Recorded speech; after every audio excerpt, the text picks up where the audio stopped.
Le jeu de rôle de l'âge de Sigmar Soulbound est une véritable petite perle cachée, que ce soit dans ses mécaniques ou ses possibilités narratives. Le système des tests pour déterminer les actions des personnages est hyper flexible, il s'adapte vraiment à toute situation, ce qui permet de limiter le moins possible les joueurs et de laisser libre recours à leur imagination. Du côté des combats, c'est vraiment fluide et dynamique, ce qui rend les rounds bien plus rapides et permettent un laps de temps bien plus court entre les différents tours de jeu des joueurs, ce qui je trouve les rend vraiment engageants et impactant. Cette optimisation dans le temps de jeu est due à certains points intéressants dans les mécaniques qu'on verra un peu plus tard. Le jeu brille aussi dans toutes les factions qu'il est possible d'incarner et aussi dans la grande liberté de l'évolution des personnages. Soulbound n'a pas un système de classe à proprement parler, mais à la place un système d'archétypes où on va avoir un vaste choix de rôles dans les cultures des différentes factions. Il y a certains points communs entre différents archétypes, il va y avoir des martiaux, des mages, des prêtres ou encore utilitaires, et certains encore sont des mix de différentes catégories. Il y a aussi des règles pour créer des personnages complètement libres, et un autre point où le système brille vraiment, on peut vraiment créer des personnages qui peuvent être très peu orientés vers le combat. Au niveau de l'évolution des personnages, il n'y a vraiment quasiment aucune restriction. Un personnage peut commencer en tant que combattant martial, et peut, au fur et à mesure s'il le souhaite, apprendre un peu de magie. Il y a cela dit quelques petites choses qui ont des prérequis raciales ou culturels, comme des talents ou des domaines de magie qui apportent des styles de jeu assez uniques,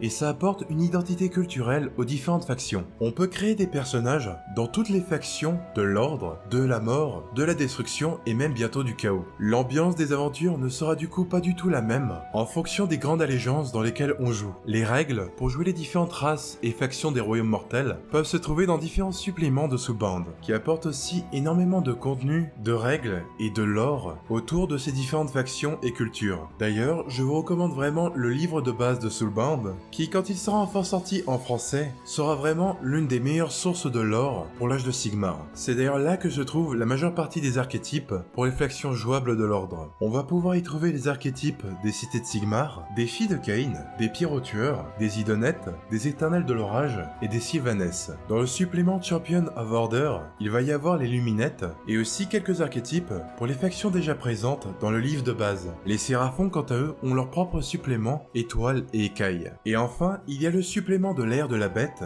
qui apporte des archétypes de différentes factions et aussi apporte la race jouable des draconites. Parce que oui, on peut aussi jouer de jeunes dragons. Du côté de la mort, il y a Champion of Death où on va pouvoir créer des personnages issus des factions de Manchère, de Haute-Nuit, d'Ossiarque et des dynasties de vampires. Avec Champion de la Destruction, on pourra jouer des orques sauvages, des grottes du ciel obscur, des mages fer, des crawl boys et même des ogres. Dans le futur, il y aura même un Champion of Chaos où on peut supposer qu'on pourra incarner des serviteurs des différents dieux du chaos, des Skaven, des hommes bêtes et peut-être même des nains du chaos. Pour les factions qui n'appartiennent pas à l'ordre, on peut être un peu effrayé en tant que MJ de se lancer dans des campagnes de meurtre de robots, mais pour avoir masterisé ces différentes ambiances, je confirme qu'on peut vraiment créer des histoires intéressantes. D'ailleurs, j'en profite pour annoncer que des campagnes de Soulbound arriveront sur la chaîne. Je projette de faire différentes aventures courtes où on explorera différentes factions et grandes allégeances, par exemple une aventure dans les abysses autour d'une enclave idonesse, ou encore dans le ciel autour d'un vaisseau Caradron et son équipage,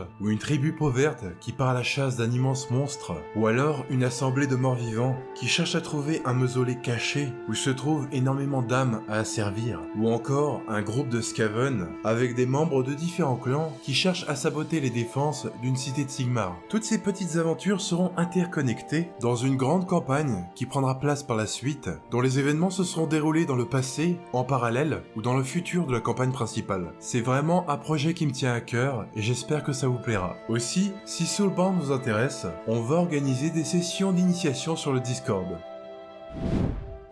Au niveau des mécaniques, le système utilise des dés à 6 faces pour les tests. Le MJ va annoncer une difficulté, par exemple 4, puis le joueur va lancer ses dés et chaque résultat de 4 ou supérieur comptera comme un succès. En fonction de la complexité de l'action entreprise, il faudra parfois un nombre de succès minimum pour réussir.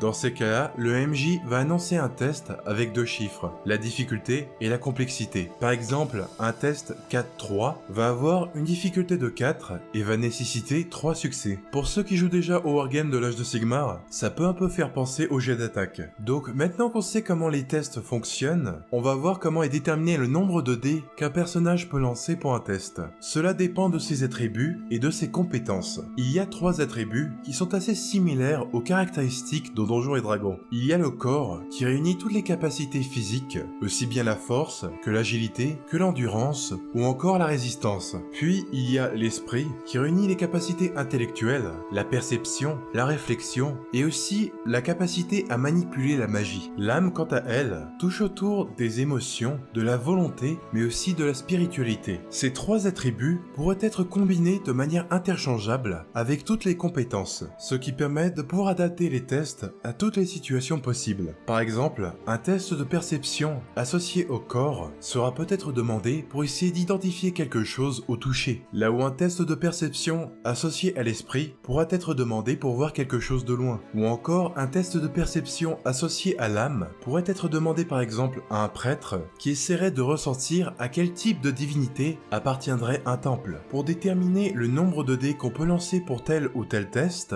il suffit d'associer le chiffre de l'attribut au nombre de points cochés dans l'entraînement de chaque compétence. Par exemple, sur ce personnage, pour un test d'esprit perception, on aura 4 plus 1, ce qui donnera 5 dés. Un autre point particulier des compétences est aussi la maîtrise, qui permet pour chaque point coché d'apporter un plus 1 au résultat d'un des dés lancés, ce qui permet de garantir des succès en plus ou d'atteindre certaines difficultés assez élevées, comme des 6, qui permettent parfois d'apporter des effets supplémentaires grâce à des talents ou des traits d'armes, ce qui apporte un petit côté de gestion dans vos tests et rend vos choix encore plus déterminants. Voilà donc pour les attributs et les compétences. Les personnages auront aussi des traits raciaux qui apporteront des bonus spécifiques aux races, et vous pourrez aussi choisir différents talents qui pourront influencer le combat, l'exploration, mais aussi le roleplay. Certains ont des prérequis de race, de compétences ou de faction. Par exemple, le talent mémoire ancestrale nécessite d'être un Sylvanès chasseur de Kurnos, ou encore le talent de lanceur de sorts nécessite d'avoir un certain niveau d'entraînement et de maîtrise dans la compétence de canalisation. La grande majorité des talents, cela dit, est accessible par tous les personnages. Maintenant, parlons des mécaniques de combat. Pour déterminer le nombre de dégâts que vous infligez, il ne va être nécessaire que de lancer un seul jet de dés. Contrairement à d'autres systèmes, on va généralement faire un jet de dés pour toucher et ensuite un autre jet de dés pour déterminer les dégâts. Et rien que ce petit changement va vraiment rendre les combats bien plus rapides. Pour donner un exemple, imaginons qu'un personnage attaque au corps à corps un ennemi. En fonction de sa mêlée et de la défense de la cible,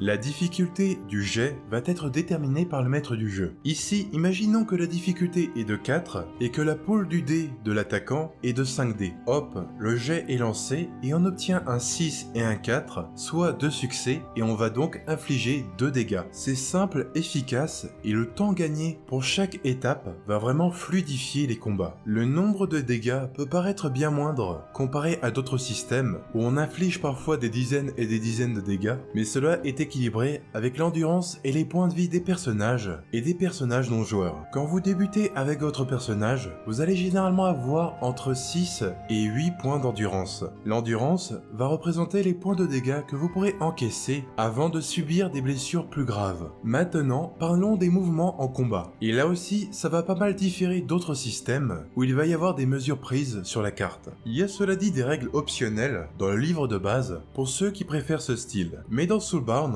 on utilise un système de zones. Ce sont des parties de la carte qui sont découpées par le MJ et qui ont des mesures abstraites. Les joueurs et les PNJ pourront traverser ces zones en fonction de leur vitesse.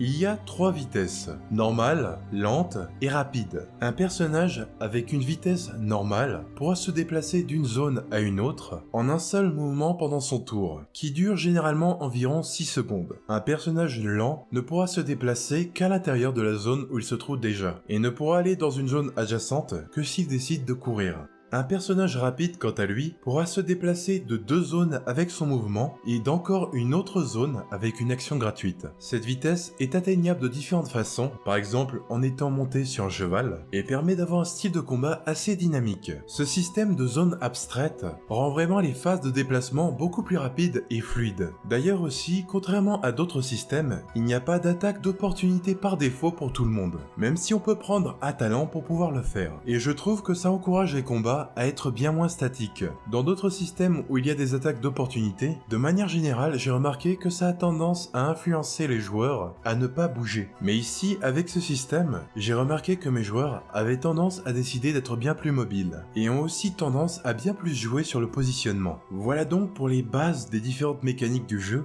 Je ne les ai pas tous incluses ici pour que ce soit plus comestible, mais vous avez au moins les clés de base qu'il vous faut pour commencer une partie. Pour le reste, votre MJ pourra vous guider. Maintenant, j'aimerais parler enfin du lore des Soulbound, qu'on peut aussi appeler en français les âmes liées. Cela va généralement être un statut que vos personnages ont, et qu'ils auront obtenu au cours d'un rituel qui aura lié leurs âmes entre eux. Ce rituel a été mis en œuvre par les dieux du Panthéon durant l'âge des mythes, et peut donc avoir, de par le fait, des membres des factions de l'ordre, de la destruction et de la mort. Les âmes liées sont généralement des agents d'élite opérant sous l'autorité des dieux pour accomplir des missions extrêmement périlleuses et complexes. Le rituel pour devenir âme liée est assez risqué et peut même être mortel. Certains individus ne peuvent cependant pas devenir âme liées. C'est notamment le cas des éternels de l'orage, car leur âme est déjà liée à Sigmar lui-même. Mais il arrive qu'ils accompagnent les groupes d'âmes liées pour les assister dans leur mission. Un lien pourrait d'ailleurs exister entre les éternels de l'orage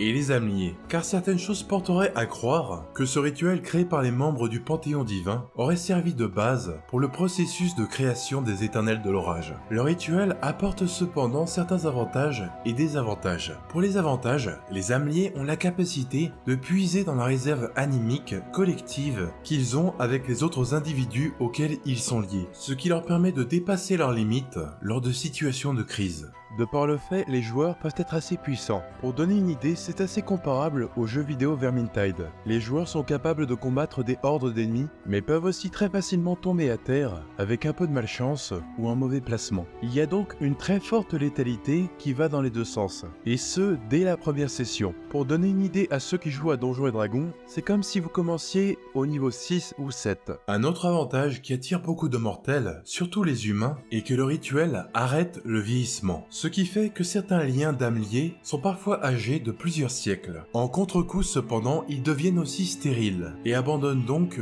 tout espoir de descendance. Et enfin, la dernière caractéristique des âmes liées est que s'ils viennent à mourir, leur âme s'auto-détruisent. Cela signifie donc leur fin permanente, sans aucun espoir de réincarnation ou de résurrection. C'est pourquoi ces agents sont souvent envoyés en mission dans des zones extrêmement corrompues par le chaos, car leurs âmes n'est pas en péril d'être compromises. Et plus récemment aussi, ces agents ont été très efficaces dans la lutte contre les serviteurs de Nagash, car après tout, ils ne peuvent pas être ramenés à la vie par la nécromancie. Narrativement dans les campagnes, le rituel des âmes liées permet d'avoir une raison simple pour laquelle le groupe est réuni, et peut même aussi justifier des groupes avec des allégeances mixtes. Il y a aussi des règles pour ne pas jouer forcément un groupe avec des soulbound si vous voulez créer ensemble votre propre raison narrative. Dans mes campagnes, j'ai tendance à préférer cette option, et pourquoi pas rendre la possibilité de devenir Soulbound par la suite au cours des aventures. Voilà donc pour la présentation de Soulbound. J'espère que ça vous aura donné envie d'explorer les royaumes mortels dans des aventures.